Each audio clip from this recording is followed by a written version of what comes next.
অনেকদিন পর হাসব্যান্ড ছেলে-মেয়ের জন্য তাদের পছন্দের খাবারগুলো রান্না করব। অনেকদিন অসুস্থ থাকার কারণে এই রান্নাগুলো করা হয়ে উঠছিল না। এদিক থেকে ছেলে-মেয়ে খুব করে ধরেছে তাদের পছন্দের খাবারগুলো রান্না করে দিতে। যাই হোক, আজকে রান্না করেছি হচ্ছে ফ্রাইড রাইস, চিকেন ফ্রাই খুব সহজ রেসিপিতেই শেয়ার করেছি। আর একটু চাইনিজ সবজিও রান্না করে নিয়েছি। হ্যালো এভরিওয়ান, আসসালামু আলাইকুম। Welcome to another new blog Amina's cookery.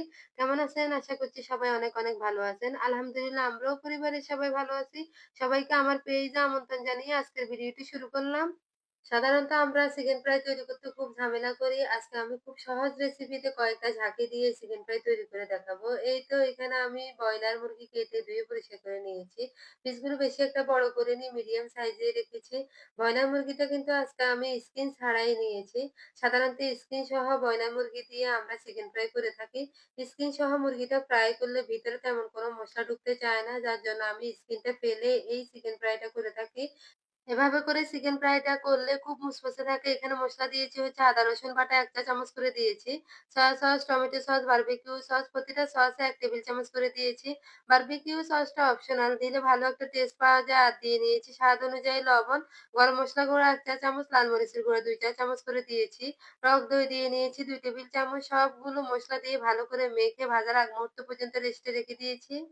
এই দিক থেকে ফ্রাইড রাইস রান্না করব। তার জন্য এখানে পানি বসিয়ে দিয়েছি। চাল সিদ্ধ করে নেওয়ার জন্য এই পর্যায়ে দিয়ে নিয়েছি পরিমাণ মতো তেল। আর যদি বাসায় লেবু থাকে তাহলে এই পর্যায়ে দিয়ে নিতে পারেন। এতে করে পোলাও যে ভাতটা একদম ঝরঝরে হবে। আর দিয়ে নিয়েছি ৪ চা চামচ লবণ। আমি কিন্তু প্রতি পট হিসেব করে এই লবণটা দিয়ে থাকি। যেহেতু রাইসটা সিদ্ধ করে নিচ্ছি, এই পর্যায়ে ১ চা চামচ লবণ বাড়তি করে দিয়ে নিয়েছি। এই তো এর মধ্যে আমি আগেই চালটা ধুয়ে পানি ঝরিয়ে রেখে দিয়েছিলাম। দেখলেনই তো পানি ফুটে যাওয়ার পরে কিন্তু চালটা দিয়ে নিয়েছি। এই পর্যায়ে ভাতটা কিন্তু 80% হওয়ার পরেই নামিয়ে নিয়েছি। ভাতটা কিন্তু ভালো করে পানি দিয়ে ধুয়ে নিতে হবে যতক্ষণ পর্যন্ত না ভিতরের গরম ভাব চলে যায়। পুরোপুরি পানি দিয়ে ধুয়ে নেওয়ার পরে ঠান্ডা করে নিতে হবে।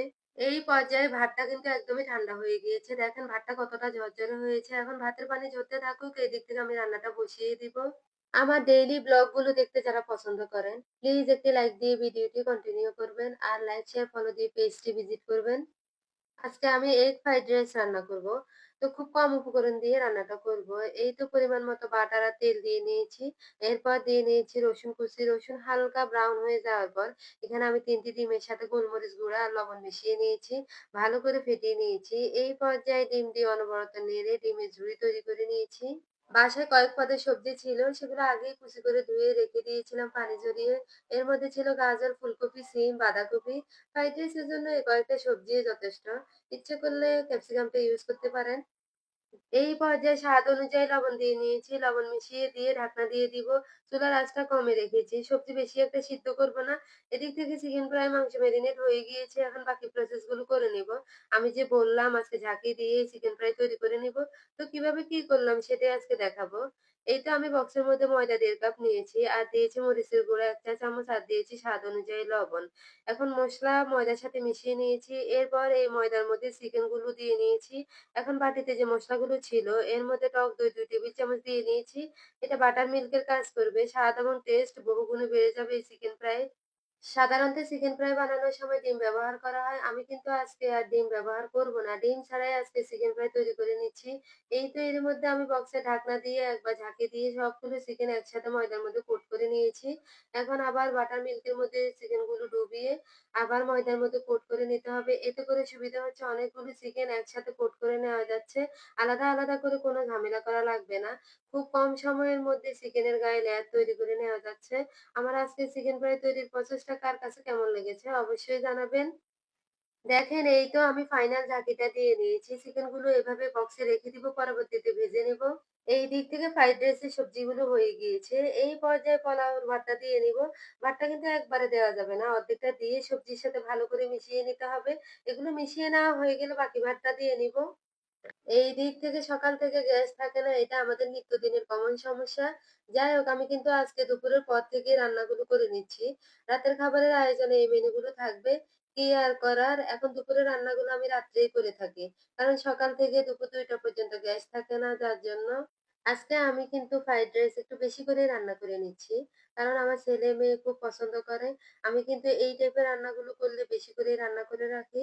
এতে করে আমাদের সকালের নাস্তা হয়ে যায়। আবার বক্স ভরে রেখে দিলে পরবর্তীতে ওদের ২ ভাই বোনের খাওয়া হয়ে যায়। এই তো এই পর্যায়ে দিয়ে নিচ্ছি পেঁয়াজ কলি। পেঁয়াজ কলি ফ্রোজেন করে রেখেছিলাম আর দিয়ে নিচ্ছি একটু ভারী করে কেটে রাখা পেঁয়াজ। একটু বেশি পরিমাণে দিয়েছি আর দিয়েছি কাঁচামরিচ কুচি। যে যেমন ঝাল খান ওই পরিমাণেই দিয়ে নিবেন। এগুলো দিয়ে বেশি একটা রান্না করা লাগবে না। এই পর্যায়ে দিয়ে নিচ্ছি চিনি। তো চিনি দিয়েছি ৩-৪ চামচ। চিনি দেওয়ার কারণে ফ্রাইড রাইসের আসল টেস্ট পাবেন। আর দিয়েছি গোলমরিচ গুঁড়া ১ চা চামচ। আমি এখানে কালো গোলমরিচ গুঁড়া ইউজ করেছি। এখন ভালো করে মিশিয়ে নিতে হবে। তো এই তো আমার ফ্রাইড রাইস রান্না হয়ে গিয়েছে। এই পর্যায়ে ঢাকনা দেওয়া যাবে না। এভাবেই ঢাকনা ছাড়াই রেখে দিতে হবে। এতে করে ফ্রাইড রাইস গুলো ঝরঝরে থাকবে। এই তো এখন চিকেন গুলো ফ্রাই করে নিব। এই পর্যায়ে পর্যাপ্ত পরিমাণে তেল দিয়ে নিয়েছি। ডুবো তেলে চিকেন গুলো ফ্রাই করব। আজকে চিকেন ফ্রাইটা তৈরিতে যেমন ঝামেলা নেই, খুব কম সময়ে অল্প উপকরণ দিয়ে চিকেন গুলো তৈরি করে নিয়েছি। আপনারা কিন্তু বাসায় আমার রেসিপি ফলো করে বানিয়ে নিতে পারবেন। আর রেসিপিটি ভালো লাগলে অবশ্যই শেয়ার দিয়ে দিবেন। আমি কিন্তু তেলটা বেশ গরম হয়ে যাওয়ার পর চিকেন গুলো তেলের মধ্যে দিয়ে দিয়েছি। তারপর চুলার আঁচটা একদম কমিয়ে দিয়েছি। এখন ২ পাশ উল্টে-পাল্টে ভেজে নিব। এই পর্যায়ে যে চিকেন ফ্রাই গুলো ভেজে নিয়েছি, এগুলো সন্ধ্যার নাস্তার জন্যই ভেজে নিচ্ছি। এই তো এর মধ্যে রাতের খাবারের সময় হয়ে গিয়েছে। এখন টেবিলে সবগুলো খাবার দিয়ে নিব। এর মধ্যে একে, একে সবগুলো খাবার আমি গরমও করে নিয়েছি। আমি বরাবরই সবসময় এই টাইপের রান্না-বান্না করলে একটা সবজি রান্না করে থাকি। আমাদের বাসায় সবসময় একটা ঝোলের আইটেম রাখা লাগে। তা না হলে সবার খাওয়া খেতে খুবই কষ্ট হয়ে যায়। এই তো সালাদও রেডি করে নিয়েছি, ফ্রাইড রাইসও দিয়ে দিয়েছি টেবিলে। এই তো বাকি চিকেন ফ্রাই গুলোও ভাজা হয়ে গিয়েছে। দেখেন কতটা মুচমুচে হয়েছে। সবাই খেয়ে ফিদা এতটা মজার হয়েছে। আমার আজকের রান্নাগুলো কেমন হয়েছে অবশ্যই জানাবেন। আপনাদের একটি কমেন্ট কিন্তু আমাকে পরবর্তী ব্লগ দিতে আগ্রহী করে। এদিক থেকে আমি কিন্তু সবগুলো আইটেম দিয়ে একটি প্লেটে সাজিয়ে নিচ্ছি। ঠিক চাইনিজের মতো করে। প্লেটাটা দেখতে খুব লোভনীয় হয়েছে। যাই হোক সবাই ভালো থাকবেন, সুস্থ থাকবেন। আমাদের জন্য দোয়া করবেন। নেক্সট ভিডিওতে আবারও দেখা হবে। আল্লাহ হাফেজ। আসসালামু আলাইকুম।